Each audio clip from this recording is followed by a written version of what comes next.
I got to Hollow Lake Memorial a few minutes before 10. The place looked smaller than I imagined, just a stretch of crooked headstones running up the hill and a black line of pines behind them. But the first thing my eyes locked onto wasn't the hill. It was the shoreline. 3 headstones sat down there, almost touching the lake, far away from the neat rows above. They looked older, darker, like they didn't belong to the same cemetery or the same era. The ground around them was different too, softer, damp even though it hadn't rained in days. A thin ring of salt circled the 3 stones like someone had tried to draw a boundary and gave up halfway through. And maybe they had, because one section of the line was broken, the grains scattered out toward the water. I wasn't sure if I should fix it or leave it alone, so I turned when I heard boots crunch behind me. Hal Rucker had shown up without me noticing. The old groundskeeper looked like someone carved him straight out of a tobacco stain. He didn't say hello. He didn't even look at me at first. His eyes stayed on the gap in the salt. "They came out of the water once," he muttered, voice low and rough. "Keep the line closed." I waited for him to explain. He didn't. He just walked past me toward the path, like that was all the orientation I needed. Maybe it was. The air felt dead still around us. Not a single branch moved in the trees. But when I stepped closer to the lake, a cold wind pushed against my chest, coming from the water, pushing inland. It didn't match anything else around me. I turned slowly, half expecting to see a boat or a cold front rolling in, but the lake's surface was flat, smooth, like something exhaled from underneath it. I told myself it was just lake weather, a weird gust, nothing more. But then one of the copper bells above the closest headstone chimed once, a soft, dry note, the kind of sound metal makes when a finger brushes it. I looked for movement, any movement, but the air around the bells was still, the grass was still, even the thin ropes holding them were straight. I raised my light toward the water and saw my reflection staring back. My own face, my shoulders, the beam of the flashlight, all normal. And then my reflection stretched, not the light, the reflection. My shape pulled long and thin across the surface, dragging out toward the middle of the lake as if something underneath was hooking onto it. I blinked hard, and just like that, it snapped back into place. Hal didn't turn around. "Shift starts at 10, he said. "If you're staying, don't wander down here after midnight." I didn't answer, because for a second, I wasn't sure the lake was done looking at me. I didn't plan on working nights in a lakeside cemetery. I didn't plan on most things that happened this year. The people I owed money to don't really give you room to plan. They don't send notices or bills. They send reminders you can't forget. And they made it clear they expected progress by the end of the month. That kind of pressure sticks to your ribs. It follows you everywhere. I couldn't go to the police. I'm the one who took the wrong side job, the wrong envelope, the wrong night. So I just needed money. Fast, quiet, no paperwork and no questions. When I saw the posting for Hollow Lake Memorial taped to the window of the Marlow Point gas station, it didn't even look real. Night caretaker, immediate start, lakeside grounds. Hollow Lake sits in northern Minnesota, somewhere between the tree lines of Lake Superior Country and the edge of St. Louis County. A place people only talk about when the ice cracks weird in early winter. But I figured a cemetery out here couldn't be worse than the men waiting to collect from me. By the second night, I had a routine, a rhythm that kept my mind busy. Check the salt line, check the bells, walk the shoreline, circle the graves, repeat. Everything in this place felt older than it looked. The air, the soil, even the silence, especially the silence. The 3 lakeside graves were the part I couldn't ignore. They sat maybe 30 feet from the waterline, far from the neat rows on the hill. Their stone looked darker and rougher, like river rock pulled from deep underwater. And maybe that's not far from the truth. Hal told me the short version first. "They came out of the water when the lake dropped," he said. "He said it the second night, and again the third. And by the fifth night, I had the sentence memorized. One evening, I finally asked him what he meant. 'What do you mean they came out of the water?' Hal didn't even turn his head. 'Lake pulled back one summer,' he said. 'Ground gave 'em back.' Right after that, he walked up the path like the conversation was over. Maybe to him it was, but the locals filled in more pieces, not full answers, just fragments. A fisherman missing 2 fingers told me. They weren't on land before. Water went low and boom, there they were, like they'd been waiting underneath. A woman at the coffee stand near the highway told me. They tried moving those stones once, didn't go right. Machine broke, man slipped. Sheriff said, 'Leave it, don't poke the lake.' No names, no burial records, no history, just 3 stones that didn't belong anywhere. By my 4th or 5th shift, the glitches started stacking up, small ones at first, things I could explain if I tried hard enough. A clean break in the salt line, no footprints around it, a single chime from a copper bell even though the branches overhead didn't sway. A soft inland wind hitting me square in the chest while the tree line stayed completely still. I kept telling myself it was lake weather. Temperature changes, moisture in the soil, simple things. But then the shadow problem started. It happened one night when I walked the lower path along the shore. The moon was out, so my shadow stretched ahead of me. Normal, nothing strange. But when I lifted my foot, my shadow moved first. Just barely. A tiny jerk forward before I stepped. I stopped walking, lifted my foot again, watched the ground.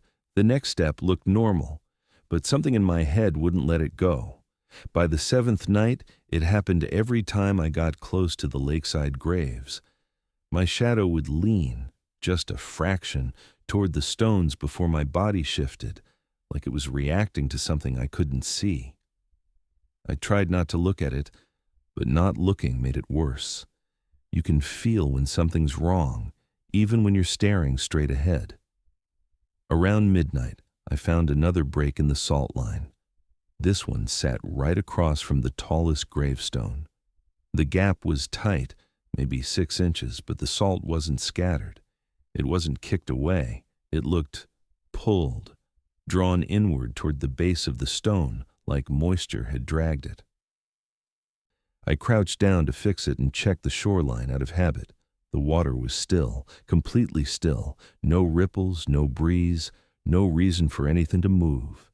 And then the wind hit me, cold, sharp, straight from the lake's surface. I turned to face it, expecting clouds rolling in or air shifting across the water, but it was just one push of cold air, one exhale, then nothing. I told myself lakes breathe differently at night. Temperature drops, air moves. That was it. But then the bell rang. Just one crisp note, metal tapping metal, the kind of sound you'd hear if someone brushed it with a fingertip. I looked up and felt something in my stomach tighten. The 3 stones stood perfectly still, but the space around them didn't feel still. It felt aware. I backed away slowly, not running.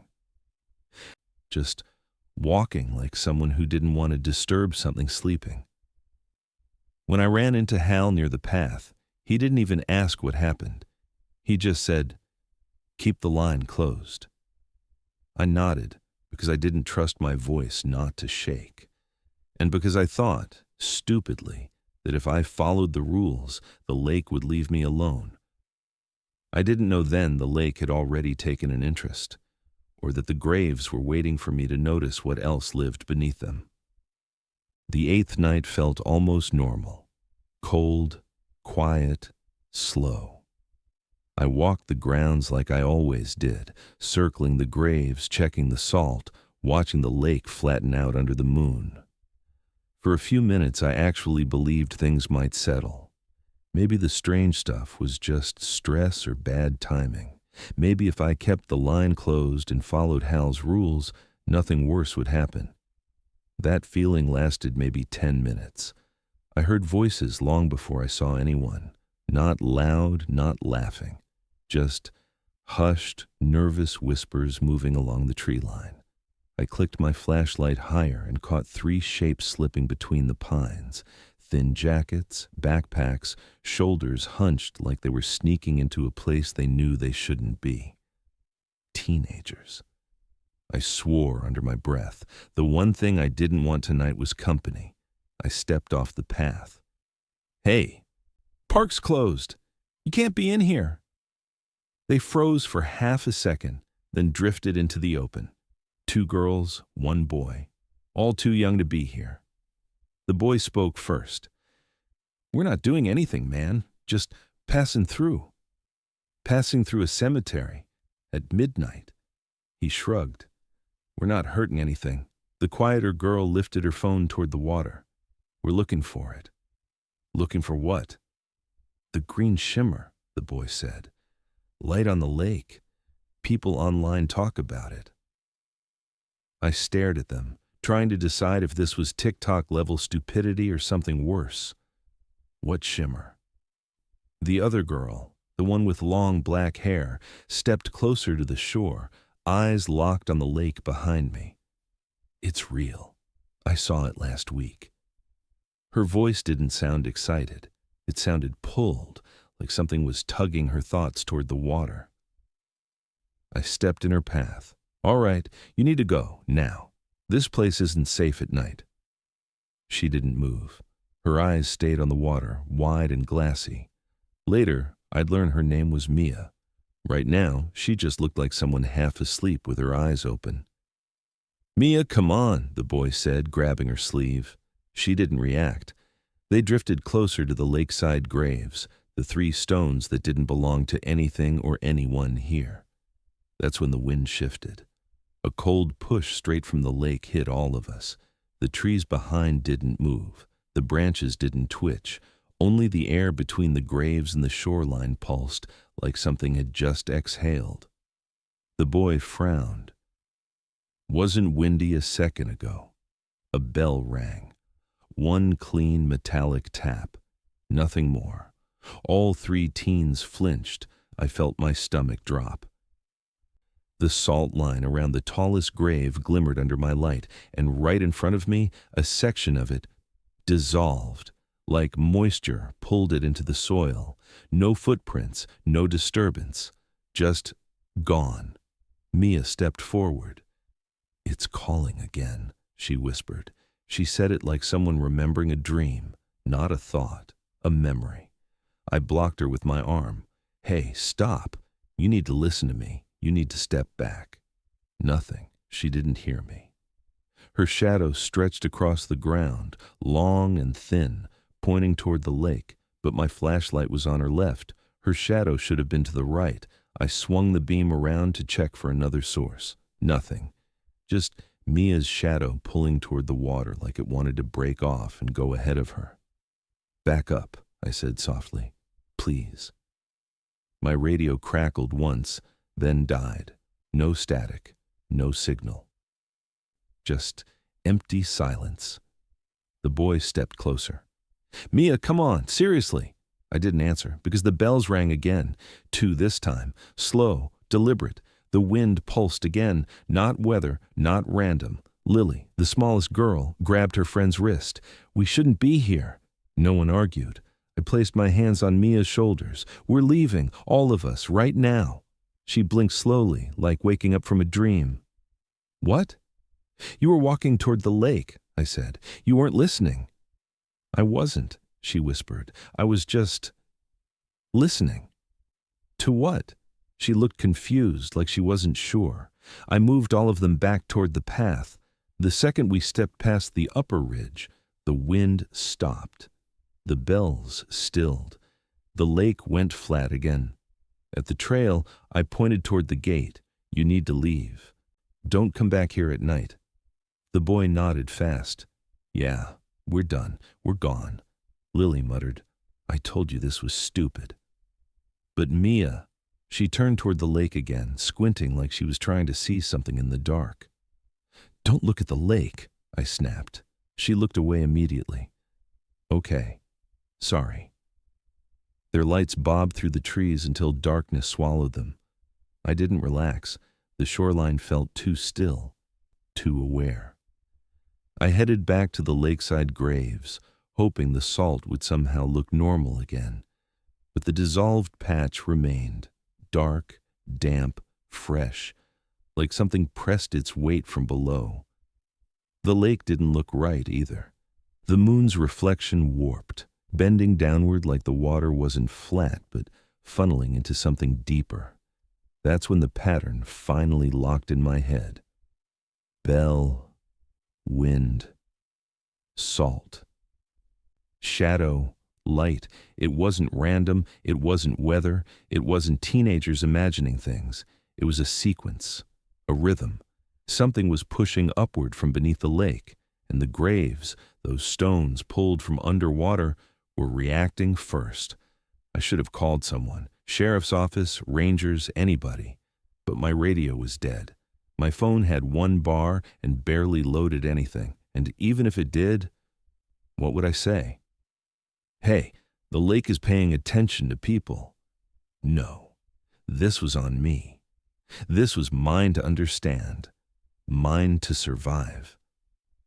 I stood there longer than I should have, listening to the water breathe, waiting for the next part of the pattern, waiting for whatever came after light. The storm rolls in without warning. 1 hour after the teens leave, the wind starts to coil around the lake like something stirring beneath it.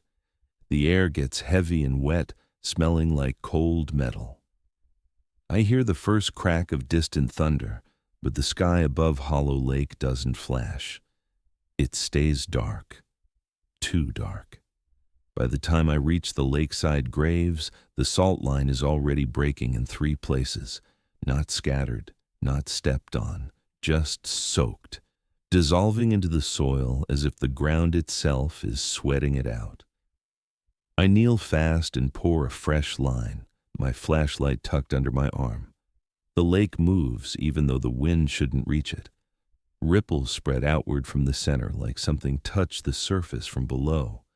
I try not to look at the water. I try to focus on the salt, but the storm isn't letting me. The bells start chiming. Not a single tap, not random. 1, then 1, then 1. A slow sequence, circling the 3 graves. I whisper under my breath. No, no, not tonight. Thunder groans somewhere over the trees, but the wind down here belongs only to the lake. It hits me square in the chest, pushing me toward the water. I brace myself and keep laying the salt, dragging the bag along the wet ground. Another chime, then another. The pattern is too clean to be wind, too rhythmic to be chance. I look up, and that's when I see it.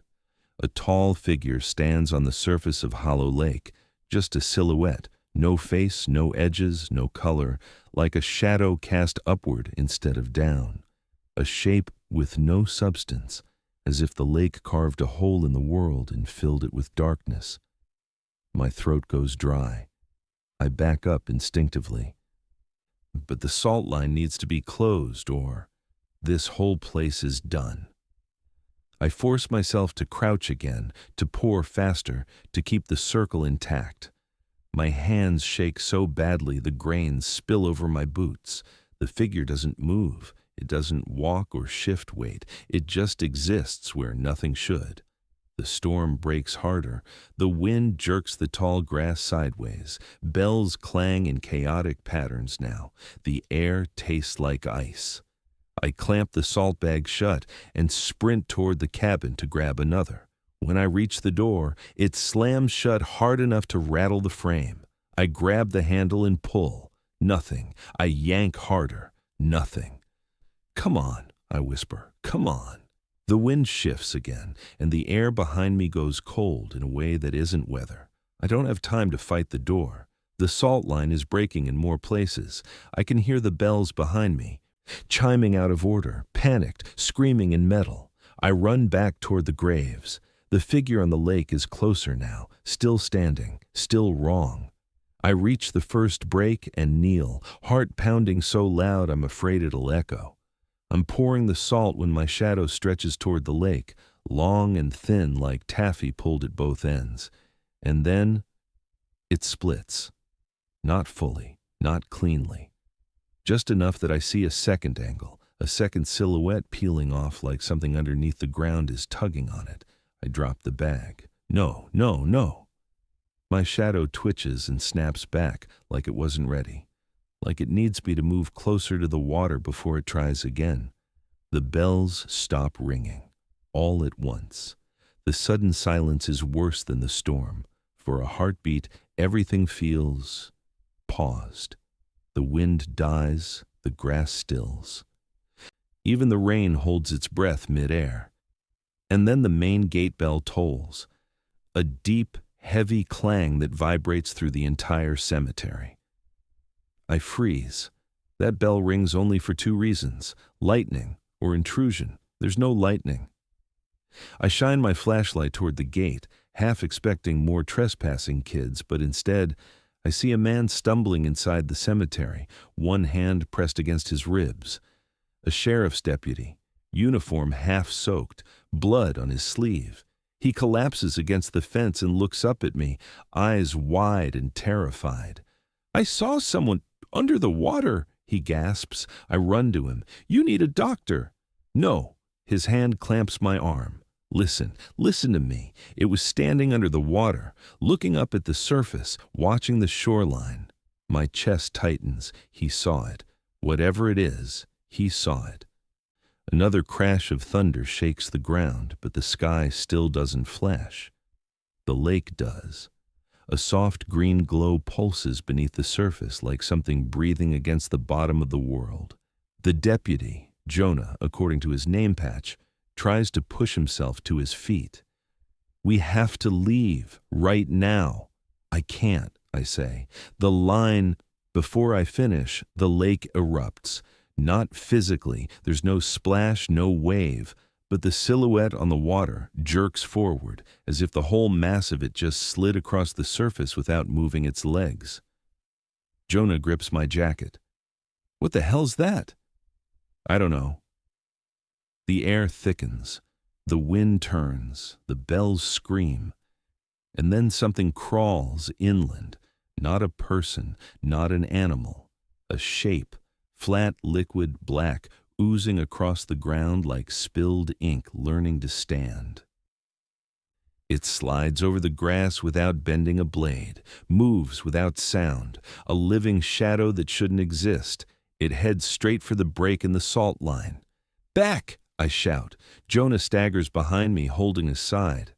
I grab the salt bag and dump it in a shaky arc, trying to patch the gap before the thing reaches it. The shadow liquid mass recoils at the salt the way oil repels water. It flinches, then presses sideways, trying to slip around the new line. I move with it, heart hammering, pouring salt in a rough semicircle, my breath crashing out in short bursts. "Dylan," Jonah wheezes, "it's getting through." The mass splits like mercury, two shapes trying to flank the circle. I'm not fast enough. One portion makes it past the wet grass, pulling itself forward, reaching toward my boots. The salt bag tears from my hands when the wind slams into us again. I fall backward. Jonah grabs my arm, pulls me up, and yells, Go to the chapel." We run. The thing surges after us, gliding over the ground, growing taller with every foot of distance we put between us. The bells overhead ring so violently the wires holding them shake loose from their posts. Jonah shoves me through the old chapel door. I slam it shut behind us and throw the iron bar across the frame. The wind hits the wood like a battering ram. Jonah gasps for air. "What is that thing?" I shake my head. I don't know.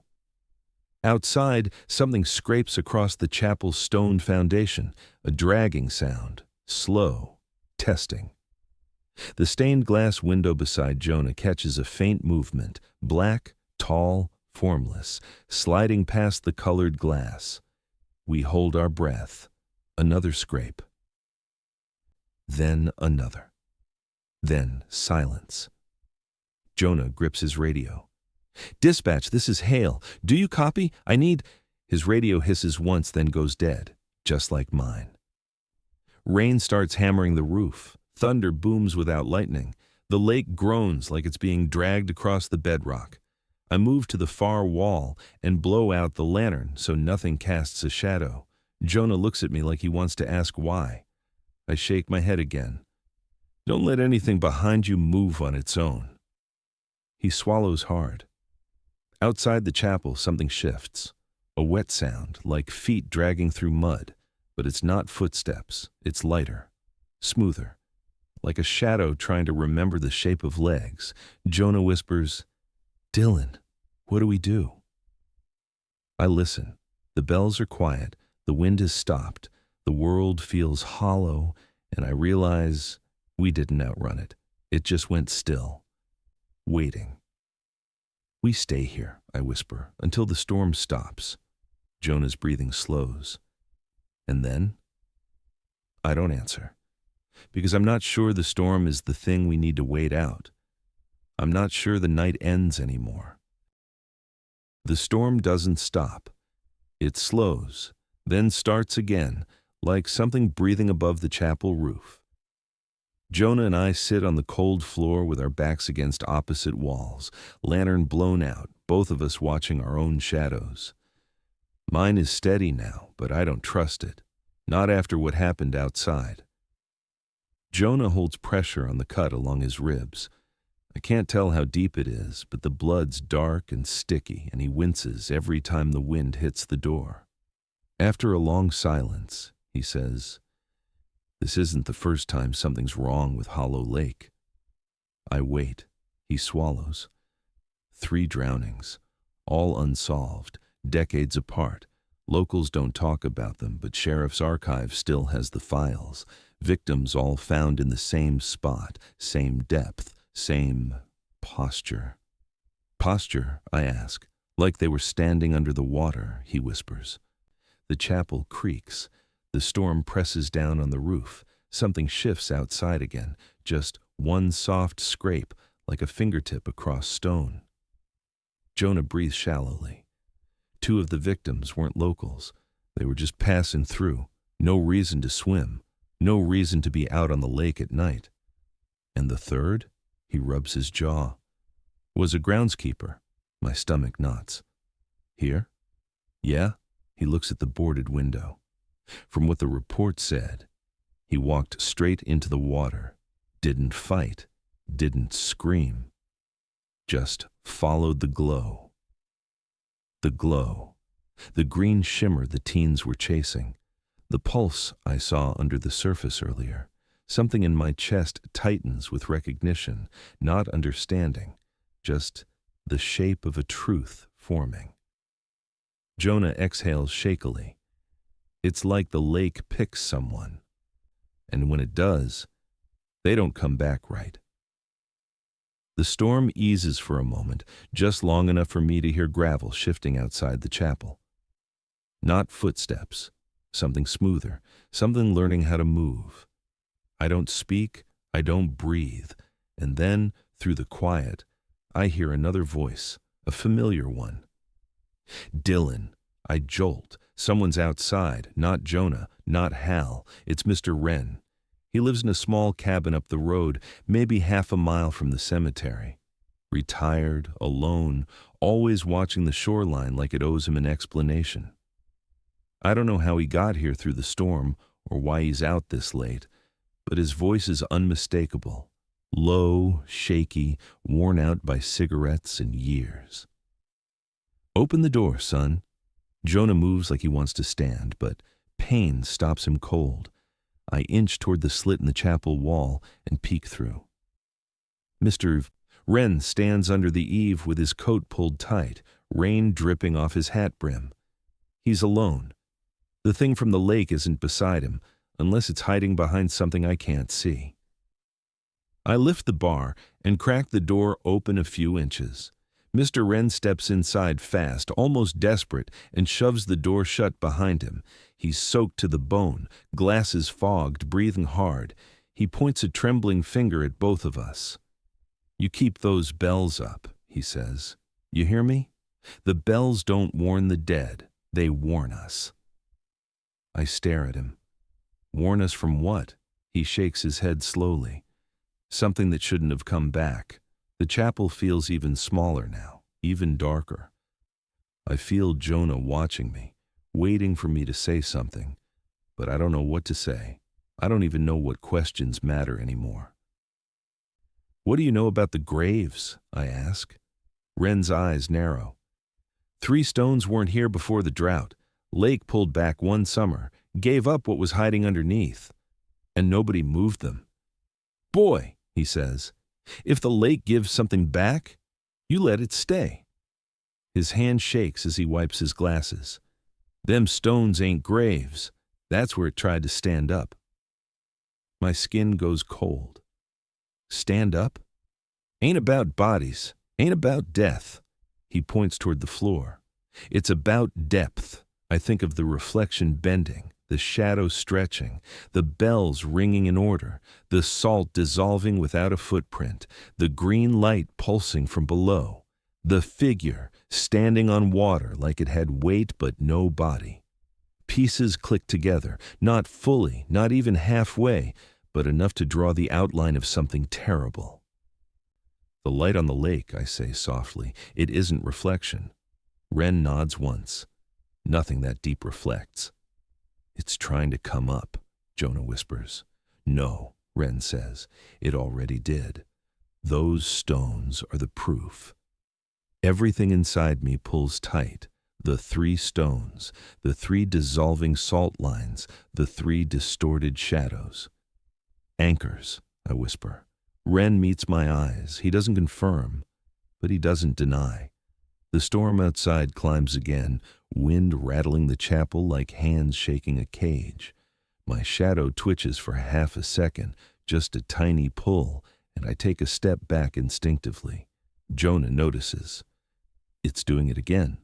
Not like before," I say, "but yeah." He presses his palm to the floorboards. "I don't think it's trying to cross just anywhere. It presses where the salt breaks." Wren nods. "Salt keeps it down. Bells tell you when it's pushing up. Wind means it's searching." "Searching for what?" Jonah asks. Wren hesitates. "Not what. Who?" The chapel breathes for a moment. Everything feels suspended. Air, sound, even the storm, even my heartbeat. "Host," I say. The word tastes wrong. It's looking for someone to take. Wren looks down. Jonah grips his ribs and exhales through his teeth. I stare at my own hands, scraped and shaking from the storm. And then something hits the chapel wall, soft but real. Not debris, not thunder. A touch, testing the wood, feeling for weakness. Jonah stiffens. It followed us. I move to the back window, careful not to cast a shadow. For a second, everything is pitch black. Then a smear of light flashes, not lightning, but green, bending wrong across the surface of the lake, bleeding into the rain. The same shimmer Mia talked about. I freeze. Mia. She shouldn't be anywhere near here. The kids should be miles away by now. But as I watch the rain outside, a figure moves near the tree line. Slow, careful, like someone trying not to be seen. A girl. She steps into view, soaked, shivering, her hair plastered to her face. Mia. She looks directly toward the chapel. Even through the dark, even through the rain, her eyes lock onto mine. "It wants the last one," she says softly. Not shouted, not mouthed, spoken. I hear it through the storm as clearly as if she stands beside me. "The last one," I repeat. What does that mean? But she steps back into the trees and disappears. No flashlight, no movement, no shadow. Jonah staggers up beside me. "What did she say?" I swallow hard. I think the 3 graves aren't graves, they're anchors. Points where it forced through before, and the lake wants another. Another victim, Jonah whispers. Another body, Wren mutters. No, my voice comes out harsher than I expect. Another host. The word hangs in the chapel air like cold breath. Something presses against the outside wall again, heavier this time. Wood groans, nails strain. The stained glass window trembles in its frame.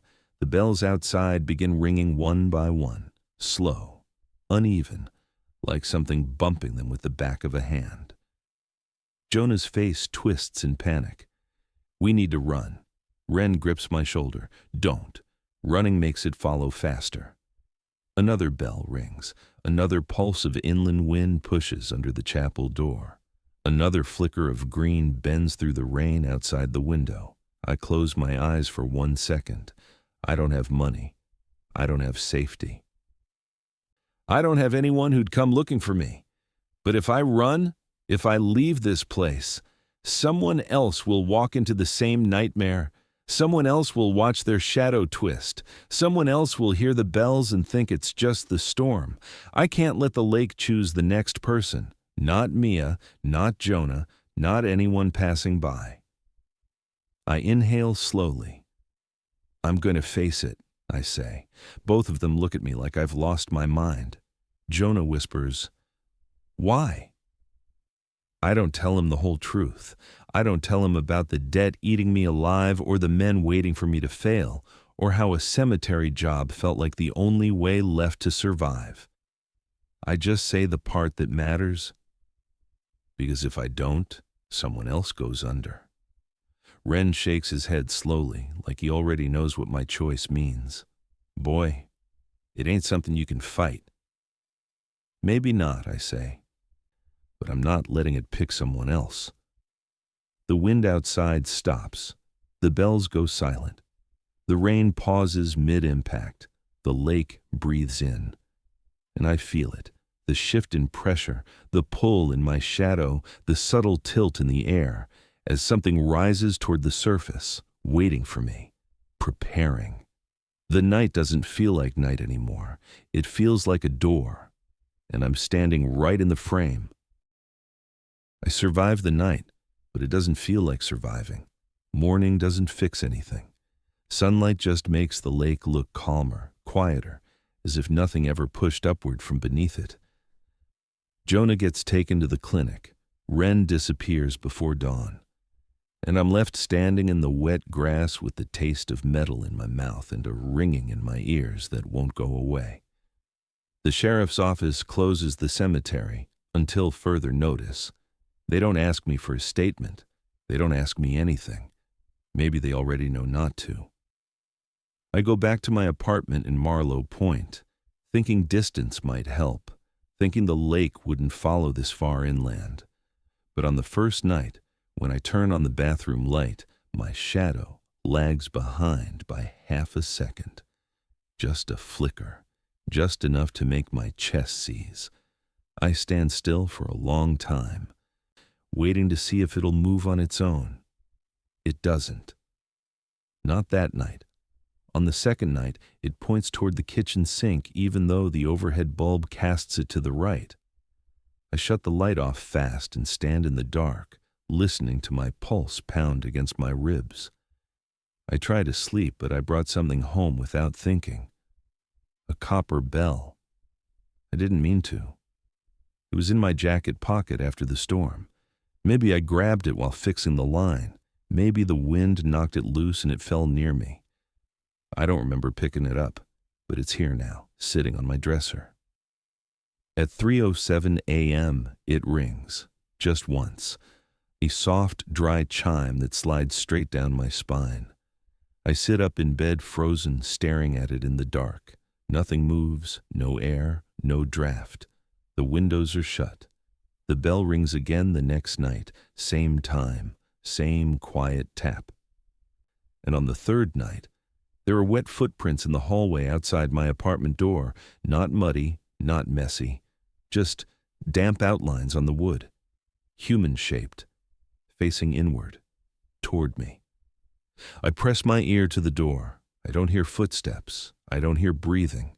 But I hear wind, faint and cold, coming from the direction of Tanner Lake, the nearest body of water 3 miles away.